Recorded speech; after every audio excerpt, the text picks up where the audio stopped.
礼拜五了耶，要放假了，有人要出去玩吗？好，告诉大家，如果你要出去玩的话，天气不太稳定，尤其是礼拜六天气不太好啊，而且都会下雨的。午后雷阵雨也算蛮大的，也不是说一整天都在下雨啦，就是呢雨呢忽大忽小的。所以呢，这个如果你要出去玩的话，要有雨天的备案了。虽然会有阳光，但是呢会有午后大雷雨哦。好，我们来看一下3台共舞，因为昨天一天之内形成了3个台风，其实还蛮罕见的。西北太平洋上头有一个米塔，还有一个画家沙，另外还有一个很可爱的感觉啦，它名称呢很可爱，叫做浣熊。好，先来讲距离我比较近的浣熊好了，它呢其实距离台湾非常的遥远，台湾在这里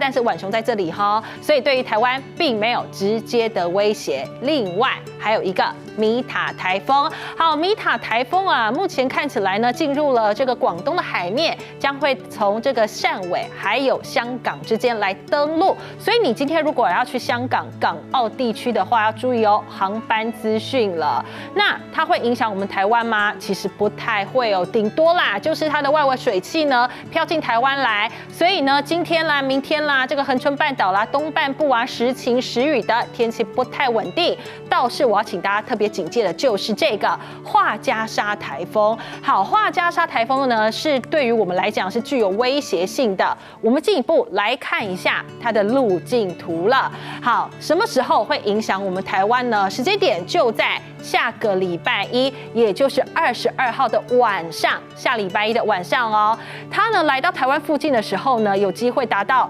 中台以上的等级，所以到时候我们就要看它的暴风圈是大是小了。下个礼拜2，也就是23号的时候，距离我们台湾你看看最近了，所以它的暴风圈会不会够到台湾的陆地呢？包含像是台东还有恒春半岛到时候就要来看它到底是离我们台湾北一点，还是呢又会再往南压呢？你知道这一来一往差很大的各国路径到底怎么看？好，以各国的路径图来看，这个画家沙台风呢，在不断的通过了这个接近我们之后，经过了巴士海峡。那么如果往北偏的话，有机会，这个模式有预估啦，有机会登陆花东一带。但是呢，也有模式预估说它会往南偏，可能会在南台东或者是恒春半岛来登陆都有可能。因此目前看起来不确定性依旧很高，但是呢，这个模拟其实大家都觉得说还很有可能是中台以上的等级，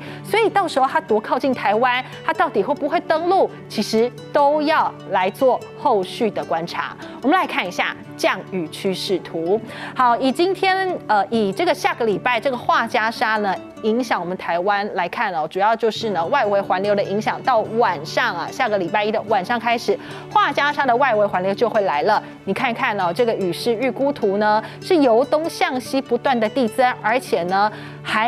这个雨势还蛮大的，包含像是呢这个花东地区啦，还有呢宜兰以及呢花莲地区雨势都还蛮多的。至于桃园以北一带，还有恒春半岛也都会有午后雷阵雨。那么下个礼拜2将是这个画家沙台风距离我们最近的时刻。你看这雨势预估图红到发紫，一片紫爆，尤其都集中在宜兰、花莲跟台东一带，屏东的山区、恒春半岛雨势也还蛮大的。那目前看起来呢，花东以及恒春半岛有机会下到豪雨以上的等级。那么要等到呢这个画家沙台风离开，也就是下个礼拜3、礼拜4离开之后，包含像是呢东半部依旧是有雨势的，那其他地方则是以午后雷阵雨为主。但是这只是参考图而已，我们还是要看它距离我们到底有多近，会不会登陆，暴风圈会不会触及台湾的陆地，一切都做滚动式的调整。我们来看一下，以今天来讲的话，我们要特别注意什么呢？温度我们看一下中央气象署发布的高温资讯。那目前看起来呢，台北、新北、台东地区都是有橙色灯号，也就是连续好几天出现36度以上的高温。桃园地区今天有机会来到36度。再来看强风特报，好，随着呢这个米塔台风的外围环流的影响啊，其实呢各地的这个风都还蛮强劲的，包含像是新北、屏东、宜兰跟连江，今天要防6到8级的强阵风。至于今天一直到周休假期的降雨又是如何呢？好，以今天来讲是受到米塔台风外围环流的影响，恒春半岛还有台东地区会有局部阵雨，其他地方是以午后雷阵雨为主。那么礼拜六水汽依旧蛮多的哦，东半部会有短暂阵雨，而西半部会有午后大雷雨。礼拜天呢，水汽稍微少一点，降雨趋缓了，包含嘉义以南以及中部的山区会有午后雷阵雨。以上是这一节的天气资讯。